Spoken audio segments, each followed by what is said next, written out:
Assalamualaikum warahmatullahi wabarakatuh.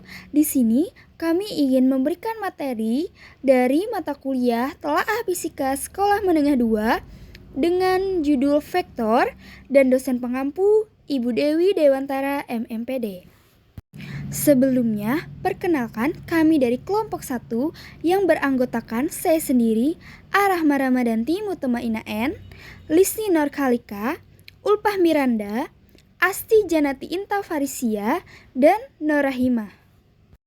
Adapun materi yang akan kami jabarkan yaitu konsep vektor, representasi vektor, dan operasi vektor.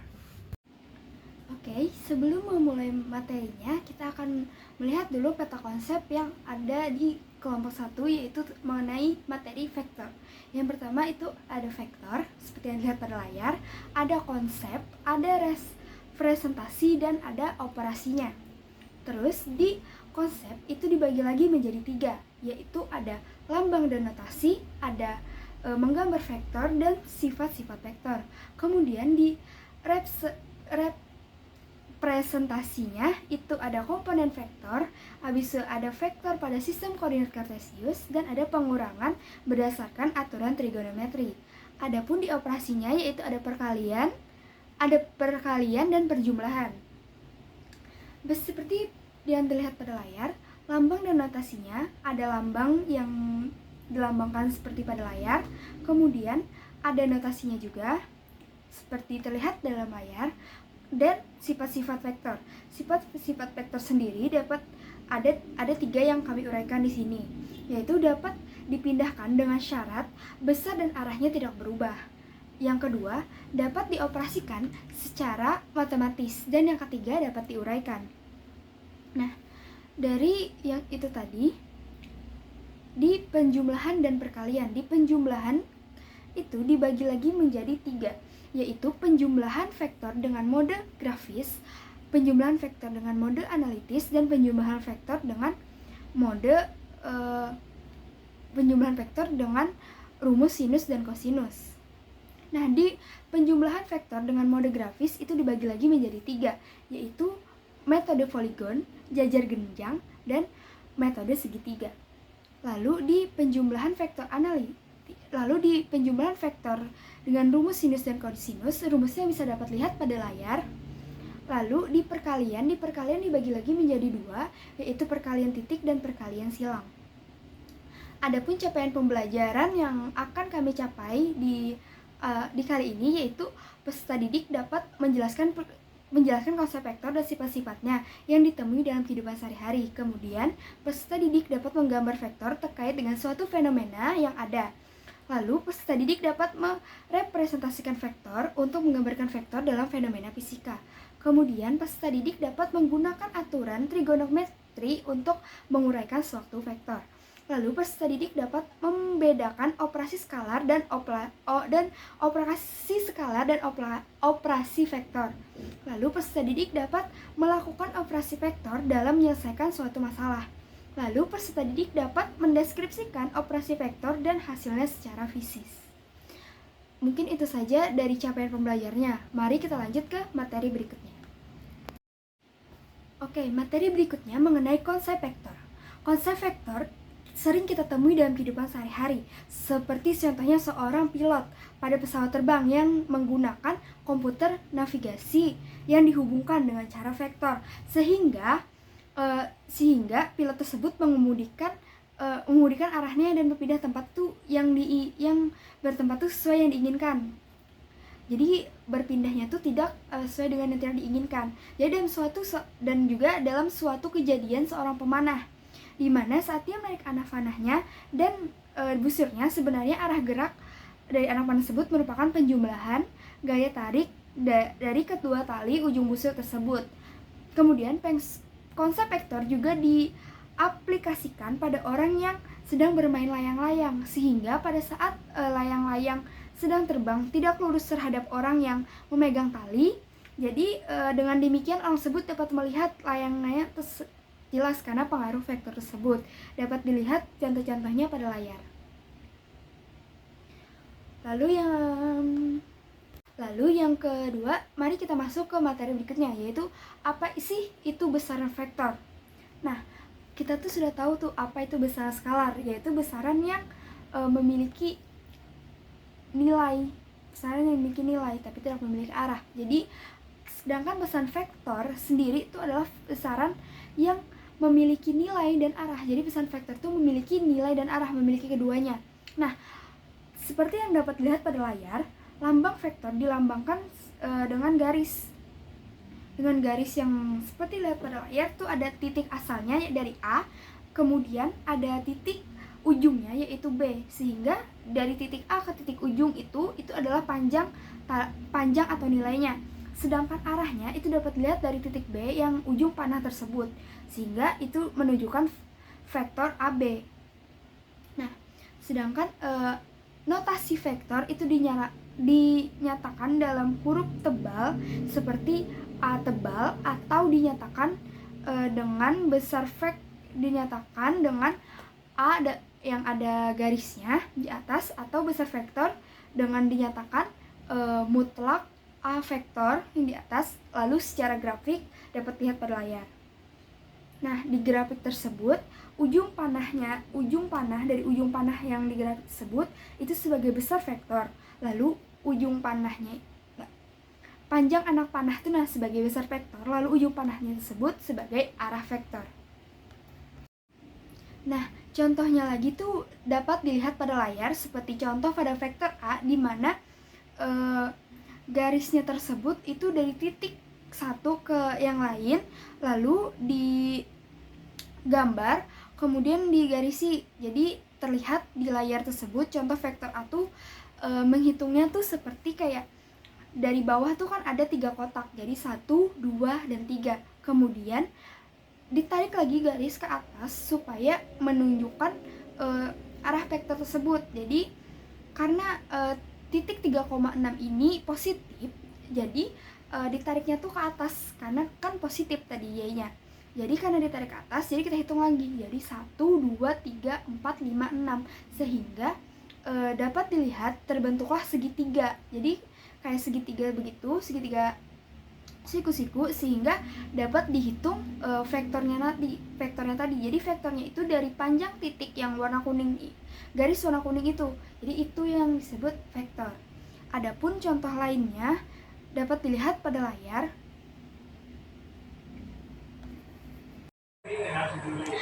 Baik, materi selanjutnya mengenai sifat-sifat vektor. Jadi, sifat vektor yang pertama adalah dapat dipindahkan dengan syarat besar dan arahnya tidak berubah. Yang dapat terlihat seperti pada gambar, di sini kita mempunyai vektor A dan mempunyai vektor B. Ya, jadi vektor B dapat dipindahkan dengan tidak merubah arah dan besarnya itu tetap sama gitu. Lalu sifat yang kedua adalah dapat dioperasikan secara matematis. Nah, operasi matematis di sini berupa penjumlahan, pengurangan, dan perkalian. Sifat yang ketiga adalah dapat diuraikan. Jadi, vektor dapat diuraikan menjadi komponen dalam sebuah sumbu. Misalkan di sini ada sumbu datar X dan sumbu tegak Y. Misalkan seperti terlihat pada gambar, sebuah koordinat X dan Y, kita mempunyai vektor Q kapital dengan besar vektornya adalah Q kecil dan arahnya adalah theta terhadap sumbu datar X ya. Maka kita bisa menentukan atau menguraikan vektor Q ini ke dalam dua buah komponen, yaitu komponen pada sumbu datar dan pada sumbu tegak yang seperti yang terlihat pada gambar.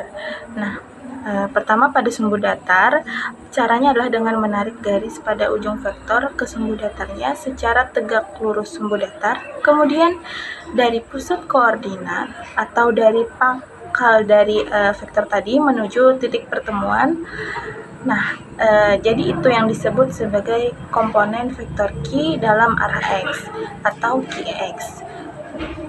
Bagaimana dalam arah Y? Nah, jadi sama persis. Pertama menarik garis sumbu B, kemudian bagian dari pangkal ke titik pertemuan tadi itu adalah komponen vektor Q terhadap sumbu Y. Nah, ketika kita sudah mempunyai komponen X dan Y, maka vektor Q ini dapat kita tuliskan dalam bentuk notasi vektor satuan seperti yang terlihat pada layar. Jadi, jika kita sudah mempunyai komponen X dan Y, maka vektor Q kapital ini bisa kita tuliskan dalam bentuk notasi vektor satuan seperti yang terlihat pada layar. Jadi Q-nya, vektor Q adalah komponen Qx dalam arah X. Jadi X topi itu artinya adalah vektor satuan dalam arah X ditambah Q dalam arah Y. Lalu atau mungkin kita biasanya lebih familiar dengan bentuk Qx I topi tambah Qy J topi. Apa sih X, Y, I, dan J diberikan notasi topi seperti segitiga itu? Jadi itu adalah namanya vektor satuan yang merupakan sebuah penanda arahnya. Jadi vektor satuan ini arahnya adalah X, besarnya 1. Jadi selanjutnya, berapa sih nilai Qx dan nilai Qy? Nah, kita perlu mengingat kembali konsep trigonometri. Jadi, misalkan kita di sini mempunyai sebuah segitiga siku-siku. Di sini adalah bagian siku-sikunya, kemudian sudut theta, di mana sudut theta ini di depannya adalah sisi bagian depan A, sisi di sampingnya adalah B, dan sisi miringnya adalah C. Dari informasi ini kita bisa menentukan berapa nilai sinus theta, cosinus theta, dan tan theta. Itu adalah perbandingan. Berapa sinus thetanya? Jadi sinus thetanya adalah perbandingan antara sisi depan dengan sisi miringnya. Jadi itu adalah A per C. Lalu cosinus theta adalah perbandingan antara sisi samping dari sudut terhadap sisi samping dan sisi miringnya. Jadi kita dapatkan B per C. Lalu tan theta adalah perbandingan antara sisi samping dan sisi depannya. Bagaimana jika saya mempunyai segitiga seperti pada gambar? Segitiga siku-siku, sudut ini adalah theta, di depan sudut theta adalah sisi depan adalah Qy, sisi samping sin theta adalah Qx, dan sisi miringnya adalah Q kecil. Berapa sinus theta? Nah, kita dapat dengan mudah menuliskan bahwa sin theta sama dengan sisi depannya Qy dibagi dengan sisi miringnya atau Q kecil. Seperti itu. Berapa cosinus theta-nya? Adalah sisi sampingnya dibagi dengan sisi miringnya. Qx per Q kecil. Lalu berapa tan theta? Sisi depannya Qy per sisi sampingnya sama dengan Qx. Nah, jadi Qy per Qx. Jadi ini adalah modal kita untuk menjawab pertanyaan di soal berikutnya.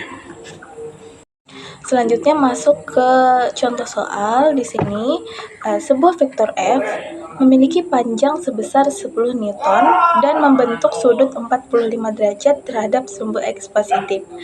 Dengan menggunakan penguraian komponen vektor, kita disuruh menentukan komponen vektor pada sumbu X dan sumbu Y. Jadi, langkah pertama adalah menentukan komponen vektor pada sumbu X. Untuk menguraikan vektor F pada sumbu X, kita dapat menggunakan rumus trigonometri kosinus dari sudut yang terbentuk.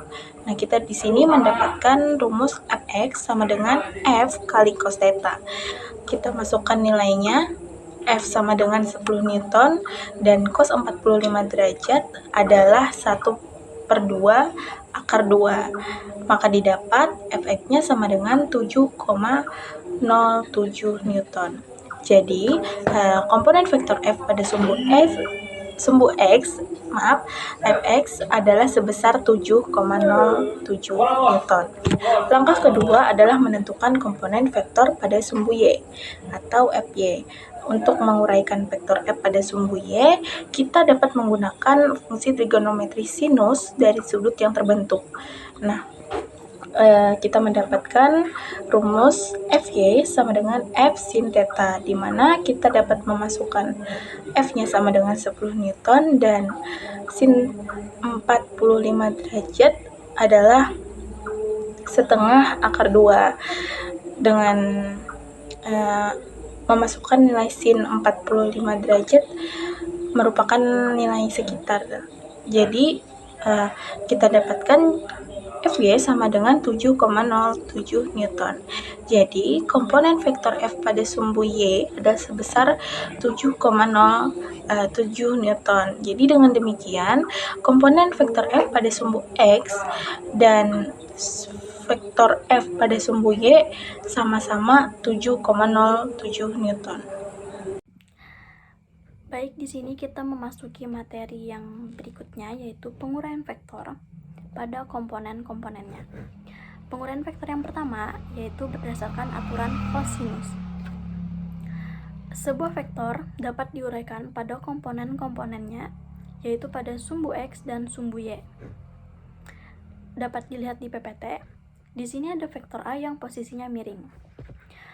Menguraikan vektor pada komponennya itu, bahasa mudahnya adalah meluruskan atau menempelkan vektor ini pada sumbu X dan sumbu Y.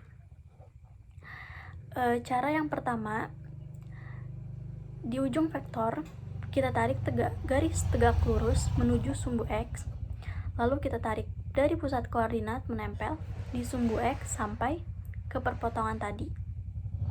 Garis inilah yang disebut dengan komponen vektor A, atau bisa disebut AX. Kemudian dari ujung vektor lagi kita tarik garis tegak lurus menuju sumbu Y, lalu kita buat garis yang menempel pada sumbu Y dan pusat koordinat. Garis inilah yang disebut komponen vektor A pada sumbu Y, atau disebut AY. Panjang AX dan AY menyatakan besar vektor AX dan AY yang bisa kita hitung menggunakan perbandingan siku-siku. Jika sudut yang dibentuk vektor A ini dihitung dan sumbu X positif, kita beri nama alfa. Bisa kita perhatikan segitiga yang ada di PPT itu. Masih ingatkah tentang sin demi kosami tandesa? Nilai cos bisa kita hitung dari kosami samping dibagi miring, sampingnya AX, miringnya A. Sehingga cos A sama dengan AX per A. Kemudian sin. Sin demi berarti depan dibagi miring. Dapat kita tulis sin A sama dengan AY, atau sin A sama dengan AY per A, atau AY sama dengan A kali sin A. Besar vektor A diwakili oleh panjang vektor A yang merupakan sisi miring segitiga. Sisi miring segitiga ini kita hitung menggunakan teorema Pythagoras. Bisa kita tuliskan A mutlak sama dengan akar AX kuadrat ditambah AY kuadrat. Tanda mutlak ini menunjukkan besar vektor atau nilai vektornya. Untuk arah vektor, kita nyatakan dengan sudut, yaitu berapa derajat sudutnya dihitung dari sumbu X, atau kita sebut sudut alfa. Alfa bisa kita hitung dari A tan arkes AY per AX. Ada contoh soal di mana sebuah vektor sebesar 20 Newton bekerja pada bidang datar dengan sudut 60 derajat. Maka komponen vektor pada sumbu X dan Y adalah, pertama-tama kita tentukan dulu komponen-komponen vektornya, yaitu untuk fx dan fy. Setelah itu baru kita cari fx dan fy-nya. Fx sama dengan f cos alpha. Fx sama dengan F-nya 20 Newton dikali cos 60 derajat sama dengan 20 dikali cos 60 dikali cos 60 sama dengan 1/2. 20 dibagi 1/2 sama dengan 10 Newton. Lalu kita cari untuk Fy-nya. F sin alpha. Fy sama dengan 20 sin 60 derajat sama dengan 20 dikali sin 60 setengah akar 3. 20 dibagi setengah akar 3, 10 akar 3 Newton. Jadi komponen vektor pada sumbu X dan Y adalah 10 Newton dan 10 akar 3 Newton. Di sini kita akan memasuki materi selanjutnya, yaitu penjumlahan dan pengurangan vektor grafis. Pada dasarnya, ada beberapa metode yang dapat digunakan dalam melakukan operasi vektor penjumlahan. Di antaranya ada metode segitiga, metode jajar genjang, dan metode poligon. Langsung saja memasuki metode yang pertama, yaitu metode segitiga. Metode segitiga merupakan metode penjumlahan vektor dengan menempatkan pangkal vektor kedua pada ujung vektor pertama. Hasil penjumlahan vektornya yaitu vektor yang memiliki pangkal di titik pangkal vektor pertama dan di ujung vektor kedua. Lalu yang kedua ada metode jajar genjang.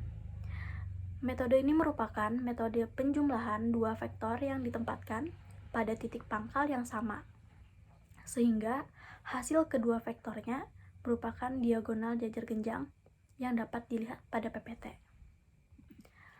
Lalu yang terakhir ada metode poligon. Metode ini merupakan metode penjumlahan dua vektor atau lebih. Metode ini dilakukan dengan cara menempatkan pangkal vektor kedua pada ujung vektor pertama, kemudian menempatkan pangkal vektor ketiga di ujung vektor kedua, dan seterusnya.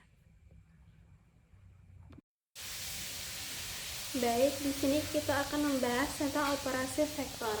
Nah, di sini penjumlahan vektor secara analitis. Jadi, misalkan kita itu menemukan sebuah persoalan yang mengandung beberapa gaya. Nah, dapat kita selesaikan menggunakan secara analitis.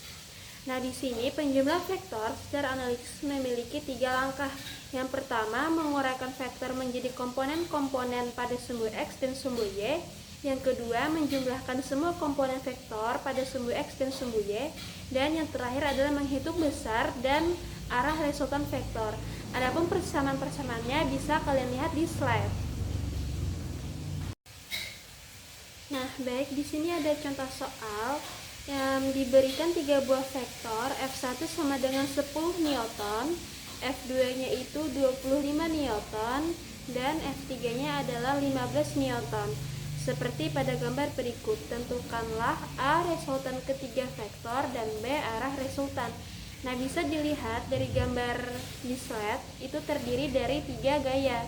Jadi kita menyelesaikannya itu menggunakan secara analitis. Kan tadi analitis itu kan menyelesaikan suatu permasalahan atau persoalan yang terdiri dari beberapa gaya. Nah, bisa dilihat pada soalnya. Di sana pada gaya yang ketiga ya, pada F3 itu yang 15 Newton terdiri atau ibaratnya terdapat 53 derajat itu sudutnya ya. Kalau misalkan di gaya pertama yang 10 Newton itu terdapat 30 derajat. Nah, baik, kita akan lanjut membahas tentang cara penyelesaiannya. Baik, kita akan masuk ke penyelesaian. Tadi kan langkah pertamanya adalah menguraikan setiap komponen vektornya itu sesuai pada sumbu X dan sumbu Y. Nah, di sini bisa kita lihat terdapat 3 gaya. Jadi 3 gaya inilah yang bakal kita uraikan. Nah, yang pertama itu adalah gaya pertama atau F1 sama dengan 10 Newton. Kita tarik dari titik 0 atau titik O itu searah dengan sumbu X. Maka didapat F1X sama dengan F1 dikali cos 37 derajat. Lalu kita tarik lagi sejajar dengan sumbu Y, jadinya itu menghasilkan F1Y sama dengan F1 kali sin 30 derajat. Nah, lanjut ke F2. Karena F2 ini sejajar dengan sumbu Y, sehingga pada sumbu X atau F2X itu tidak memiliki nilai, sehingga 0 ya nilainya. Jadi F2Y nya itu 25 Newton. Lanjut lagi ke F3 atau gaya yang ketiga, yaitu sebesar 15 Newton. Kita tarik lagi dari titik O sejajar dengan sumbu X menjadi F3X sama dengan F3 kali cos 53 derajat. Lalu kita tarik lagi sejajar dengan sumbu Y, sehingga F3Y sama dengan F3 kali sin 53 derajat. Lalu kita hitung ya untuk menentukan sebenarnya berapa sih besar dari F1X atau berapa sih besarnya dari F1Y. Nah, bisa dilihat pada hitungan yang memiliki warna hijau ya. Di sana hitungan untuk gaya 1 ya, F1. F1X sama dengan F1 kali cos 37 derajat. F1-nya tadi 10, jadi kita masukkan. Lalu cos 37 derajat itu adalah 5/4, hasilnya 8 Newton. Nah, untuk F1nya itu tetap 10, terus sin 37 derajat itu 5/3. Jadi 10 kali 5 dibagi 3 sama dengan 6, jadinya hasilnya 6 Newton.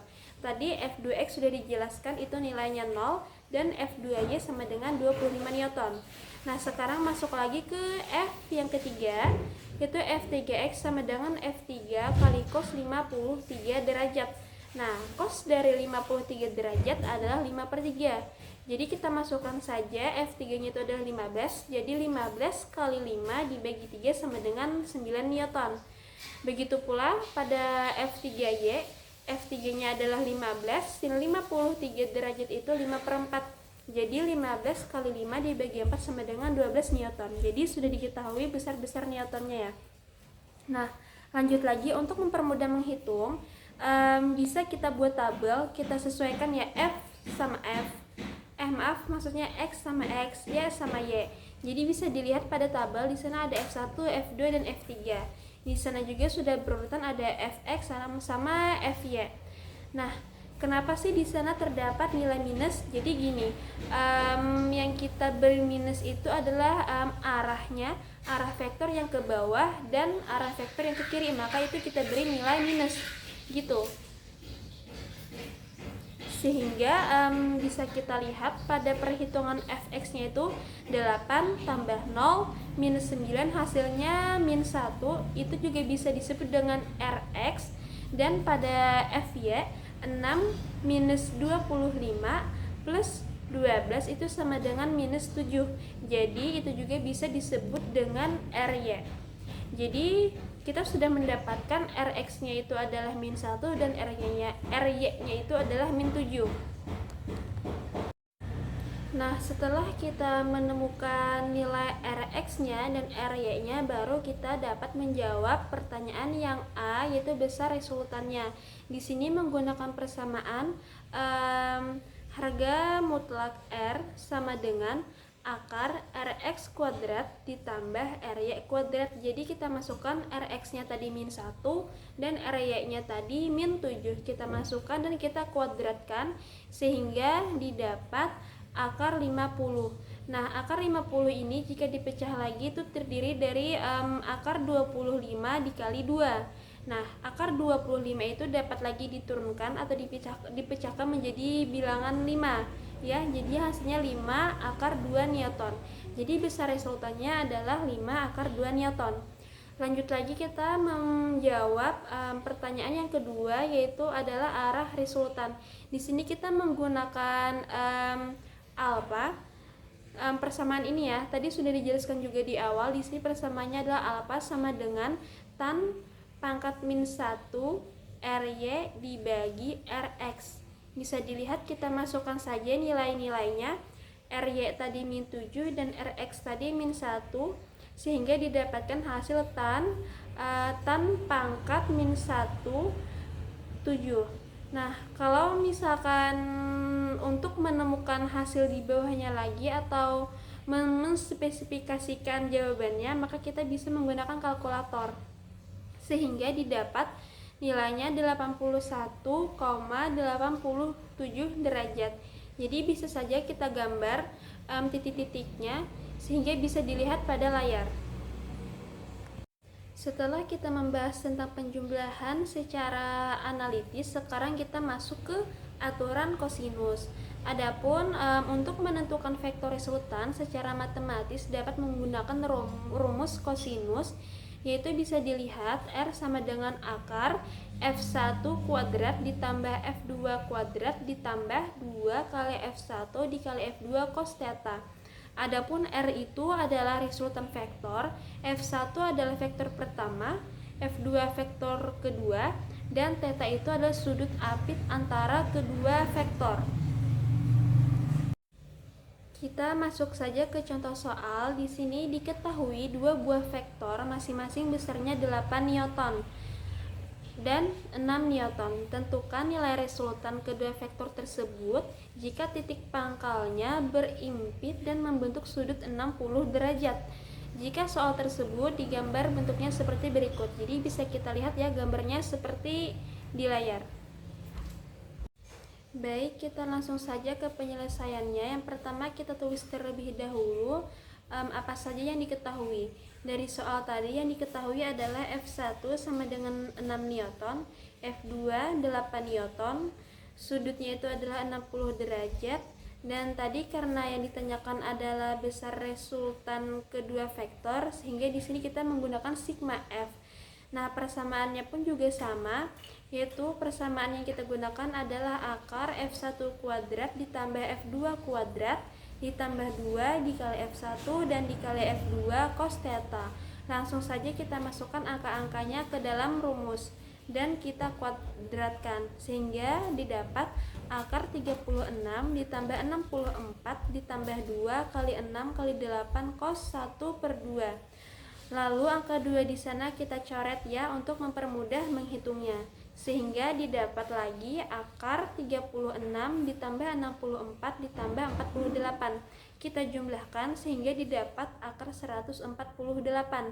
Nah, akar dari 148 ini terdiri dari akar 4 kali 37. Nah, akar dari 4 adalah 2. Sedangkan akar 37 itu nggak memiliki turunannya ya, sehingga akar 37 itu tetap aja.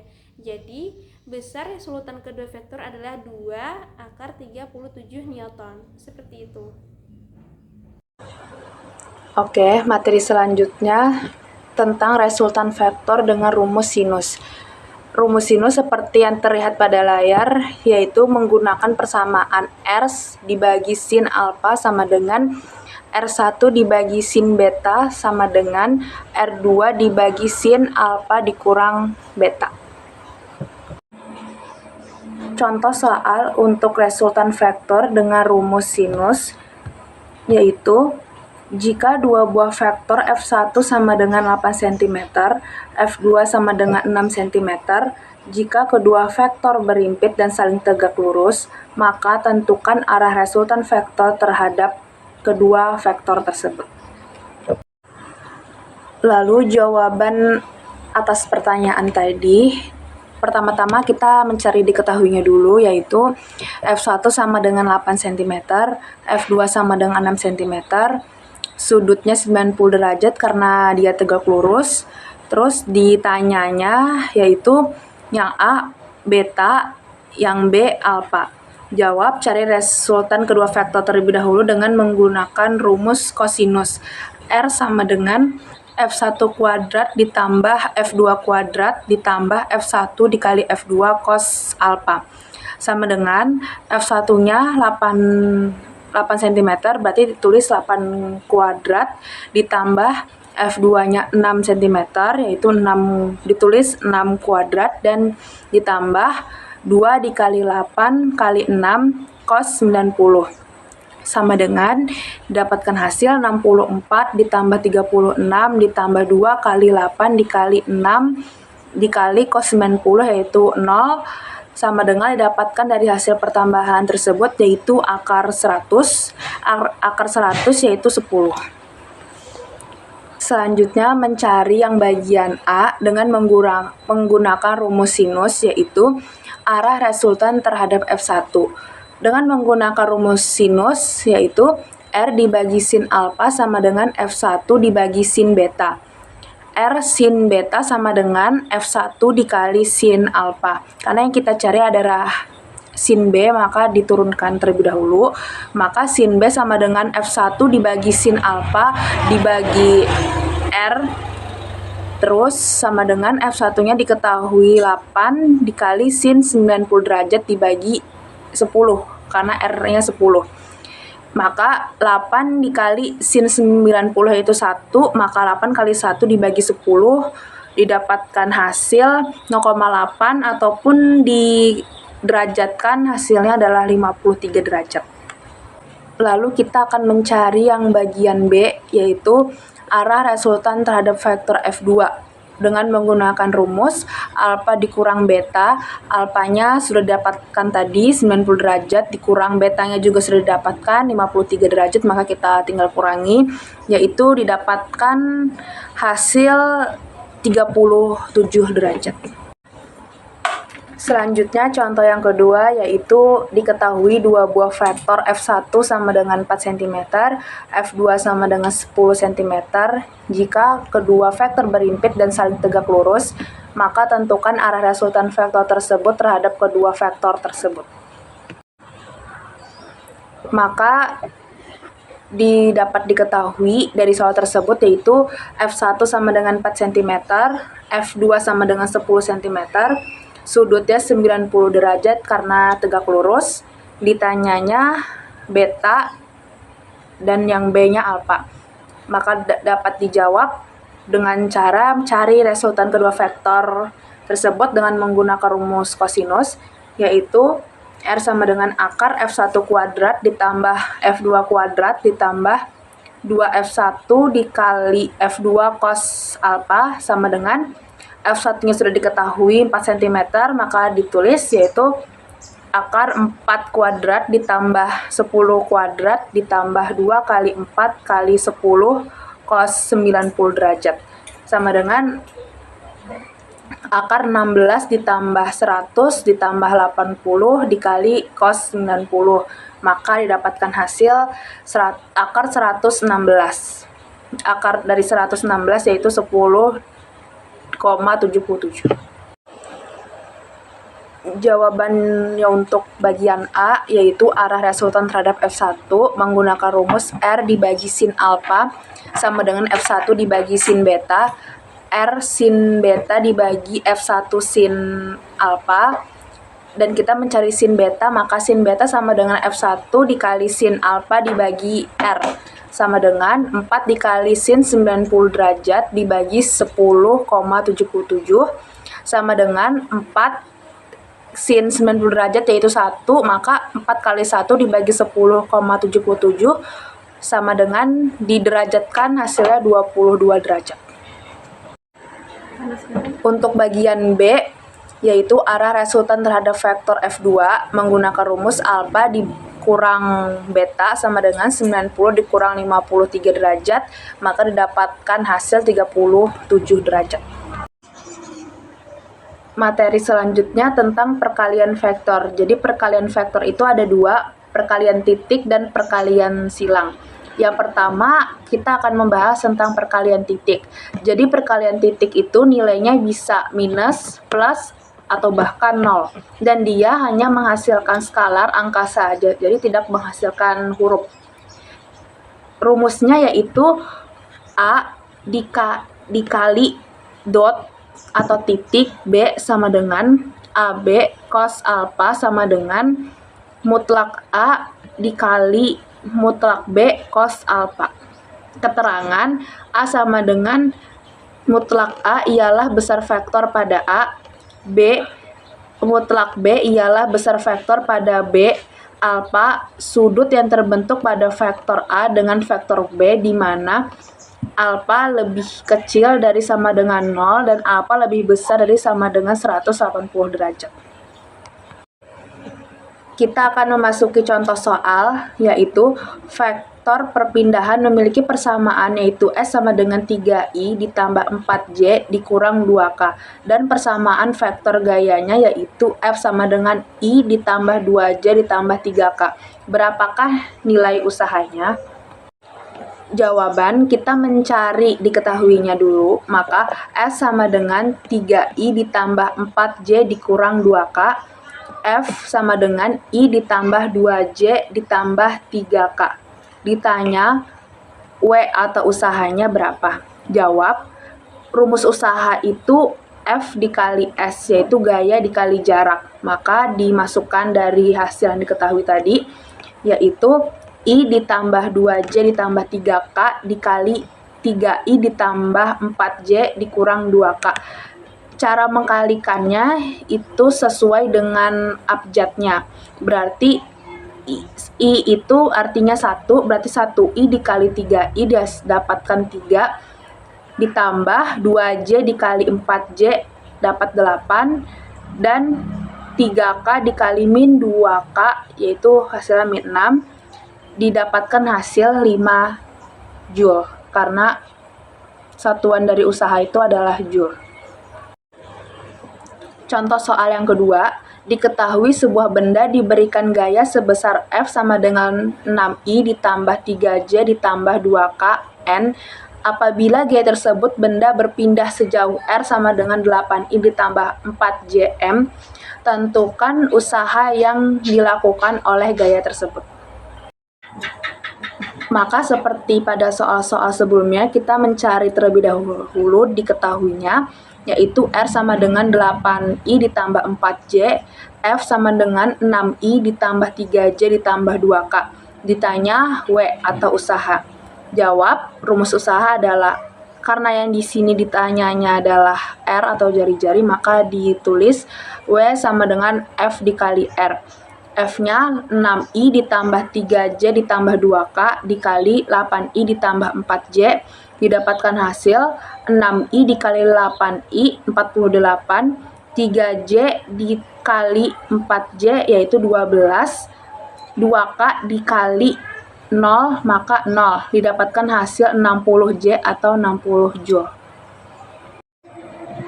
Contoh soal yang ketiga, dua buah vektor A ditambah B di mana panjang masing-masing vektor tersebut adalah mutlak A sama dengan 10 dan mutlak B adalah 18. Jika kedua vektor tersebut membentuk sudut 30-60 derajat satu sama lain, maka tentukan hasil perkalian titik kedua vektor.